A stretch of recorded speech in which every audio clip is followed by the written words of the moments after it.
With its brilliant mix of action and strategy, Bannerlord's Captain Mode can be an incredibly fun experience. And while it certainly is not the most complex game mode to get into, there are a few basic things that players should be aware of, especially those who are new to the Mount & Blade series. In this video, I will share 10 tips that should help new players to have an easier start. Dear internet people, welcome to my channel, my name is Richie, let's go! Quick reminder, if you do not yet know what exactly Captain Mode is and why it has so much potential, then I highly recommend you to check out my other video first, the link is in the description. So the first tip is to get familiar with the different commands in the movement category. During a match, your troops can either be following you, charging the enemy, or they can be positioned somewhere on the field, and it's useful to know the different commands. If you want your troops to follow you, press F1 and then F2. To position them somewhere instead, you can either press F1 or in fact any of the number keys and then click on the point you want them to go. Generally, you want your troops to follow you whenever you traverse the map, and you want to position them once you arrive at your desired location. When you want to attack the enemy with full force heads on, press F1 and then F3 to order your troops to charge into the enemy. It's important to remember that your troops will always remain in the movement order that you have commanded them last. If you leave your troops in charge mode, for example, they will end up running around the entire map if you don't call them back. Tip number 2 is about adjusting formations. You can always adjust the shape of your formations by click and dragging your cursor. Depending on the formation you currently have set up, this will have different results. Line formation, for example, can only be stretched to a certain degree because the whole idea behind the structure is to have your men shoulder to shoulder. Loose formation, on the other hand, can be stretched a lot more, because the idea here is to give your unit space in between them. Tip number 3 is to use shield walls. Infantry units carrying a shield will often be at the front, which will make them an easy target for enemy ranged units, especially if their infantry is not standing in their way. Now, if you are under heavy ranged fire, it is very important to form a shield wall.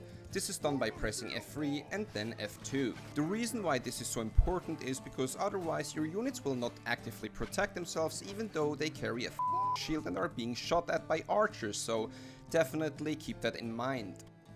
Tip number 4 is about ranged units and how to use them effectively. Ranged units are best used in loose formation. This is done by pressing F3 and F3 again. This has two purposes. One is to maximize your firepower by allowing every single unit to have a clear line of sight. If you have them in a tight formation with more than one line, those in the backlines will not have a clear shot and as a result not shoot at the enemy at all. The other reason is to make it harder for ranged enemy units to hit any of your men. If your troops are in a scattered formation, it is overall less likely that incoming projectiles will hit any of them, whereas a tight formation will drastically increase this chance. Tip number 5 is about managing your ammunition. Ranged attacks can be very useful if you know when to use them. However, any type of long-range ammunition is limited. If you command a ranged unit, then this is indicated on the bottom right of your screen. Once that bar is depleted, your troops have run out of ammunition. So, whether it be arrows for your archers or your infantry's throwing weapons, they can run out of it very quickly if you do not know how to manage them. It is very important not to waste your ammunition in certain situations, of which the most obvious one is when the enemy creates a shield wall formation. What you want to do in such a case is to command your units to hold fire, which is done by pressing F4. They will immediately stop shooting and switch to their secondary weapon. Just try not to forget to reopen fire once you have a better opportunity. Tip number 6 is to adjust the direction your troops are facing. When you start a round, they are set in default mode, which is facing the enemy. This way they will always try to face the enemy and they will move around for that. However, if you want your troops to remain in the formation, instruct them to face a certain direction, which is done by pressing F2 and then F1. They will still try to adjust to the enemy's position, but they will remain stationary while doing so. This can be very useful when you want your troops to keep a certain angle to the enemy, or when you know you're about to get flanked and you want to ready your troops. On top of that, it's very useful for shielded infantry, because it will keep the front line secured. Tip number 7 is to stick with your team.